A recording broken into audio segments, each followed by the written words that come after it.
Yeah, I mean, I thought everything went exactly the way we had hoped.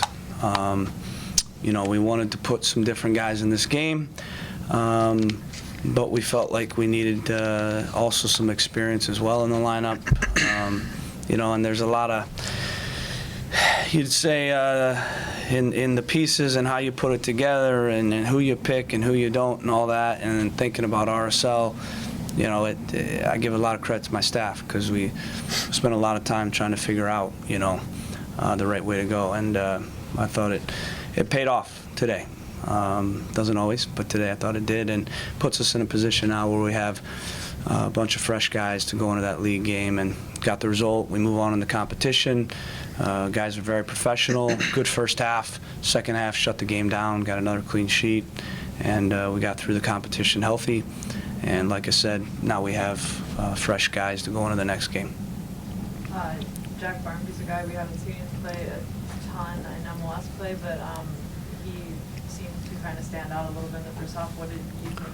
Yeah, I thought he had a good half. He was able to find the ball a lot, and I thought he made good decisions.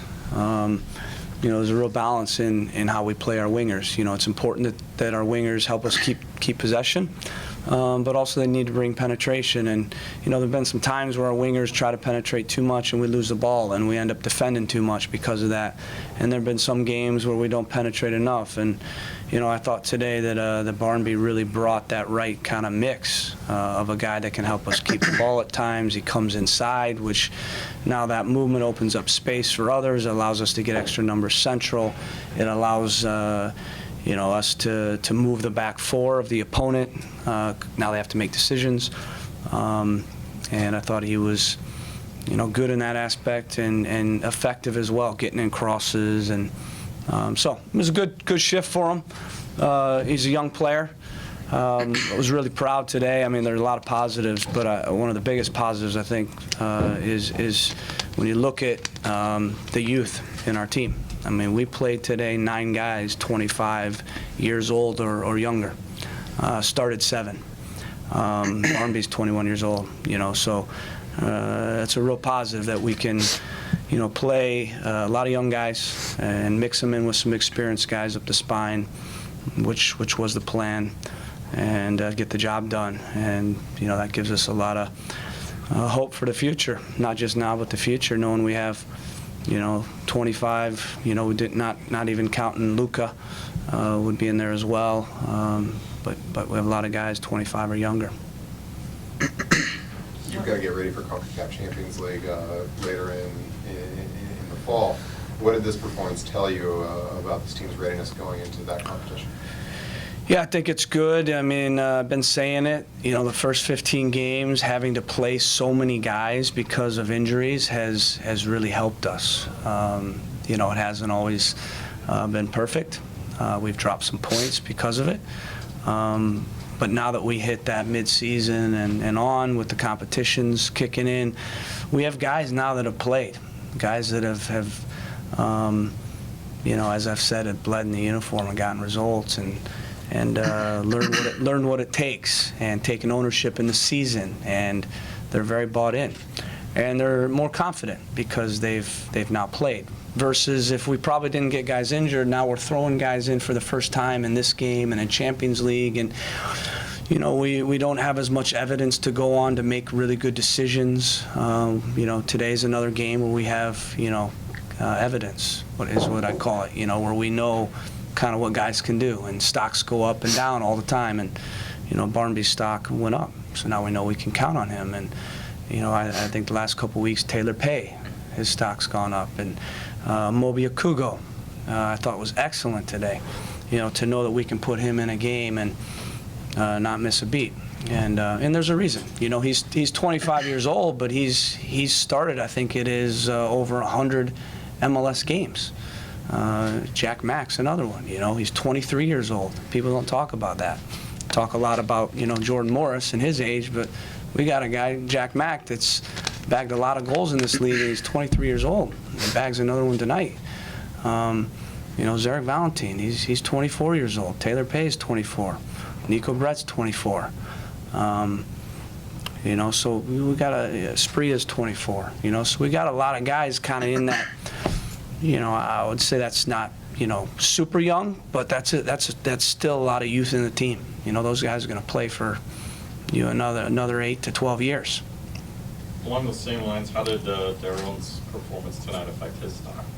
Yeah, I mean, the thing with Darren, you know, that's good is as an attacker, we can work him in, you know, off the bench.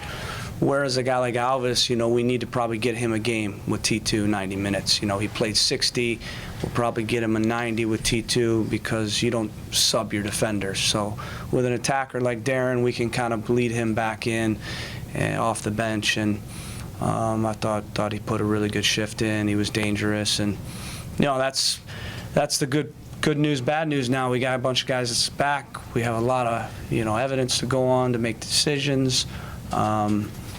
It's going to be fun to pick the lineup every week, you know, and I'm sure it'll be fun for you guys as well to figure it out. But the good thing is I don't think we can make too many bad decisions because we now know what guys can do, and we're going to need guys for 3 different competitions that we'll be compartmentalizing for the rest of the year. You talked about guys. As one of the more experienced guys that was out there tonight. I balanced it out a little bit with the 80, I guess. What was the game like for you? Yeah, it was good. I think we knew what we were going to get ourselves into. You know, when you draw another MLS team, you know you got to be sharp on the night, and I thought we were, especially that first half. We came out on the front foot like we had planned, and to get 2 goals going into half, we felt good about it. And just knew that second half we needed to manage the game, and would we have liked to have the ball a bit more? Absolutely, but I thought we managed it well. Well, what's your mindset? You have so many young guys, you know, going into a U.S. Open Cup game. They're kind of their own little beast. What's your sort of mindset and approach going into the game, having been in a lot of these Open Cup games? Yeah, I mean, you guys talk about that probably more than we do, to be quite honest. The majority of the guys that played in the game tonight have, like Caleb said, whether it be injuries or just getting plugged into the lineup, have played major minutes for us. So I think we knew what to expect. Obviously, there's some consistency sometimes that you wonder about, but I thought everybody tonight, when their number was called, put in a great shift for us.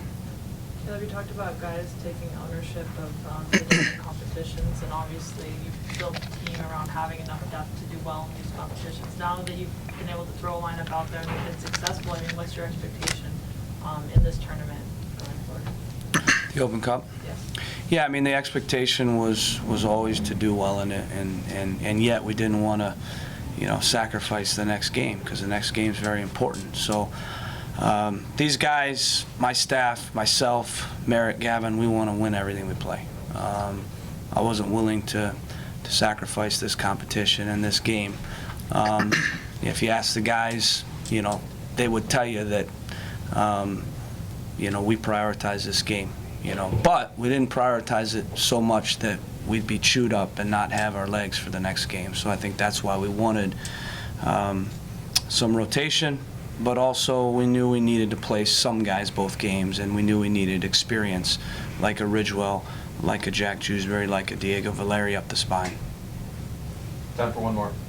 So early on in the season, week 2, you went down to San Jose and you lost. You seemed frustrated after it, and now 3 straight in Providence Park. San Jose's coming and beating them there. Was there any adaptation between the first and second time you played them? Yeah, I think if you've been following our team like recently, the last 5-6 games, we've changed a little bit the way we've played. You know, early in the year we were really playing on the break a lot, and probably building off of the end of last year because that was working. But we weren't quite as effective playing that way, and you know, I found it very interesting. You know, every year is different, every team's different. What kind of what style of play suits them is different. And you know, we made a decision 4 or 5 games ago that we need to be a team that's, as Jack said, is on the front foot more. And they like to play that way more. We have a little bit more of a technical team that can keep the ball. And I think our high pressure has been much better the last 5-6 games. Our possession has been much better overall. And yet we still can absorb, like you saw in the second half when we got a red card, that we still can absorb and counter. And we did that in the second half today. So I think we've become a little bit more multifaceted. you know, this year than probably we were even last year. You know, we can be up the pitch more this year. And I think it's because that's what the group likes, fits them, and we're a different team. You know, we have a lot of different guys this year. Thanks, everyone. Locker room's open. Thanks, guys. Thank you.